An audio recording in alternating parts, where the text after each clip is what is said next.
Roh Tuhan datang untuk menolong. Kisah Para Rasul 2 ayat 1 sampai 42.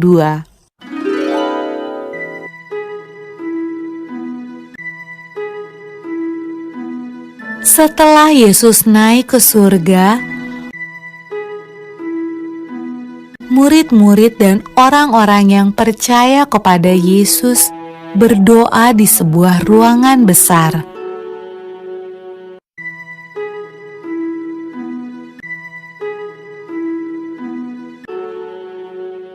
Lalu, sesuatu yang menakjubkan terjadi. Awalnya terdengar seperti tiupan angin yang kencang.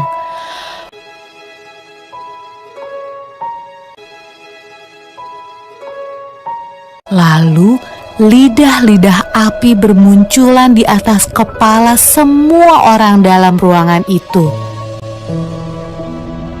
Roh Tuhan datang, dan semua orang mulai berbicara dengan bahasa yang berbeda-beda. Inilah hadiah dari surga yang Yesus janjikan kepada murid-muridnya. Murid-murid Yesus sangat senang. Roh Tuhan datang untuk hidup bersama mereka dan menolong mereka.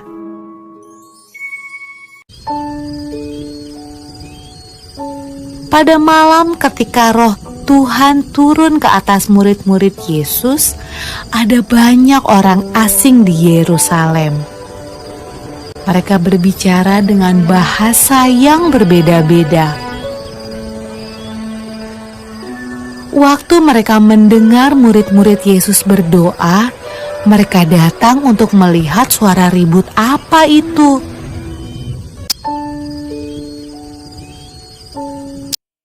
Mereka menemukan murid-murid Yesus sedang menceritakan perbuatan Yesus yang ajaib.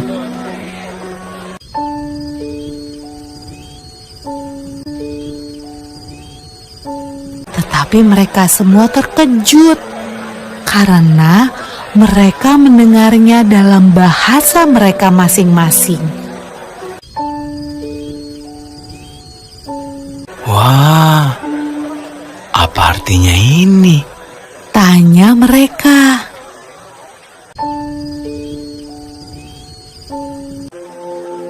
Roh Kudus selalu membantu semua orang yang mengikut Tuhan Yesus sampai sekarang. Nah, itu cuplikan singkat mengenai hari keturunan Roh Kudus. Tinggal beberapa hari ke depan, saya mau mengucapkan selamat merayakan hari keturunan Roh Kudus atau Pentakosta. Otomatis saya dan saudara rindu untuk bertemu dengan Dia.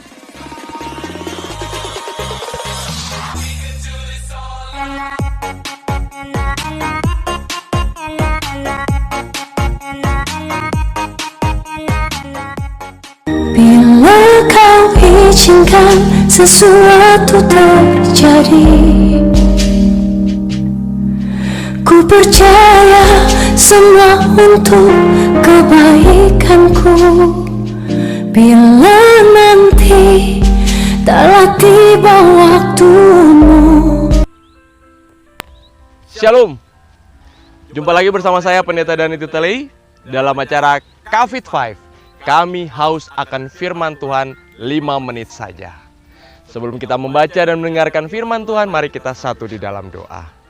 Terima kasih Bapa di surga, kami berjumpa lagi dalam suasana sukacita. Walaupun dalam setiap pergumulan kami, Tuhan lebih mengetahui. Tapi saat ini, dengan firman Tuhan yang akan kami baca dan kami dengar, yang selalu akan menguatkan dan menghibur kami untuk tetap kami melangkah bersama-sama dengan Tuhan. Karena itu, biarlah Roh Kudus-Mu yang menguatkan kami untuk berkarya di hari ini. Terima kasih Tuhan, terpujilah Tuhan kita Yesus Kristus. Amin. Pembacaan firman Tuhan terambil dari Wahyu pasal pertama ayat 17 yang berkata, ketika aku melihat Dia, tersungkurlah aku di depan kakinya sama seperti orang yang mati. Tetapi Ia meletakkan kanannya meletakkan tangan kanannya di atasku, lalu berkata, "Jangan takut, aku adalah yang awal dan yang akhir." Sobat yang diberkati Tuhan, tentunya sebagai murid Yesus, mereka mempunyai rasa kebahagiaan tersendiri ketika mereka bisa bersama-sama dan bertemu Yesus secara langsung. Bahkan mereka bertemu Yesus selalu di dalam tugas tanggung jawab pelayanan Yesus. Karena apa? Karena mereka bisa menyaksikan secara langsung pengajaran serta mujizat yang Yesus lakukan. Salah satu murid yang saya ambil adalah Yohanes. Yohanes adalah dikatakan murid yang paling dekat dengan sang guru, dengan Yesus, karena dia bertemu Yesus. Bahkan menyebut dirinya sebagai murid yang dikasih Yesus. Kalau kita lihat di dalam Yohanes pasal 13 ayat 23. Saat perjamuan terakhir, ia bahkan bersandar dekat Yesus, pada kaki Yesus. Dan ini sebuah gestur tubuh yang menunjukkan kedekatannya kepada Yesus. Dan saat seorang murid pun tidak berani bertanya kepadanya, lalu mereka memberi kode agar Yohanes bisa menanyakannya. Tapi ada yang berbeda saat Yohanes melihat dan saat bertemu Yesus dalam penglihatan di Pulau Patmos. Saat itu ia diasingkan oleh kekaisaran Romawi ke pulau terpencil itu karena imannya kepada Yesus. Pada ayatnya yang ke-9, Yohanes melihat dan bertemu Yesus yang telah bangkit dan naik ke sorga dalam kemuliaannya. Sungguh berbeda yang dikenal sebelumnya. Maka ia tersungkur di depan kakinya karena sangat ketakutan.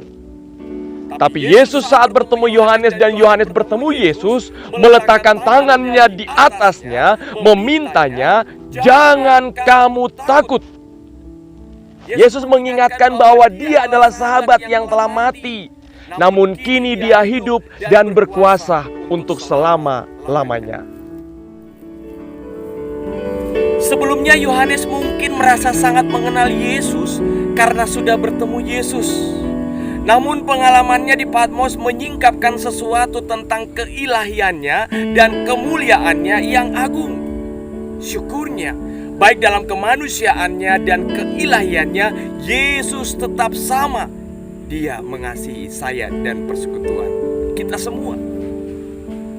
Saat ini, ketika saya dan persekutuan mengenalnya, kita bisa bertemu Yesus secara langsung, baik di dalam doa-doa kita, pergumulan kita, ketika kita membaca firman Tuhan, ketika kita mendengarkan firman Tuhan, ketika kita mengangkat puji-pujian, ketika kita melakukan puasa, dan masih banyak lagi. Bahkan ketika kita bertemu Yesus, berarti kita bisa saling mengasihi seorang akan yang lain, mengasihi sesama kita, terutama mereka yang termarginal oleh keadaan yang terjadi saat ini. Bahkan banyak gereja-gereja, yayasan-yayasan peduli kasih yang langsung terjun ke lapangan untuk memberikan cinta kasih mereka kepada sesama mereka. Ketika kita mengenalnya sebagai juru selamat dan sebagai sahabat kita, kiranya kita selalu mengingatnya sebagai Tuhan, Hakim, Raja yang mulia, sehingga kita terus belajar menghormati dan mengenalnya secara pribadi. Jika saat ini, ketika saudara dan saya, kita bertemu Yesus, apa yang akan kita lakukan? Saya percaya jawaban pribadi lepas pribadi yang lebih tahu. Tetapi satu hal, ketika Yesus datang dan kita bertemu dengannya, ingatlah, Yesus itu sahabat kita, sobat kita. Pastinya Yesus akan sukacita bertemu dengan kita, apalagi dengan kita, saya dan persekutuan. Tinggal respon kita kepadanya, yakni pergilah dan jangan berbuat dosa lagi. Mungkin itu adalah sebuah harapan Yesus. Bayangkan, sudah 2 bulan lebih kita tinggal di rumah, stay at home, mengikuti protokol pemerintah. Tentunya perasaan bosan, bete dan sebagainya kita akan alami seperti itu. Tapi kita mendapat sesuatu yang baru. Kita mencoba belajar untuk berdamai dengan keadaan, belajar tentang sesuatu yang baru. Kita akan merubah kebiasaan-kebiasaan lama kita, dan kita akan berjalan dalam era normal yang baru. Apa boleh buat? Kita harus bisa menikmati keadaan ini. Rasa beban akan menjadi enteng ketika kita membawa segala sesuatu hidup kita dengan enjoy.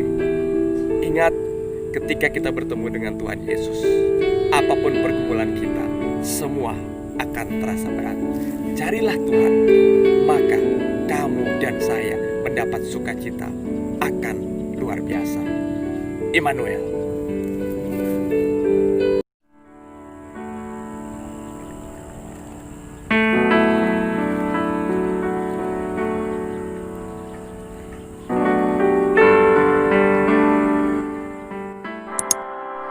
Sobatku, jangan lupa like-nya, serta subscribe-nya, dan lonceng notifikasinya untuk renungan-renungan berikutnya.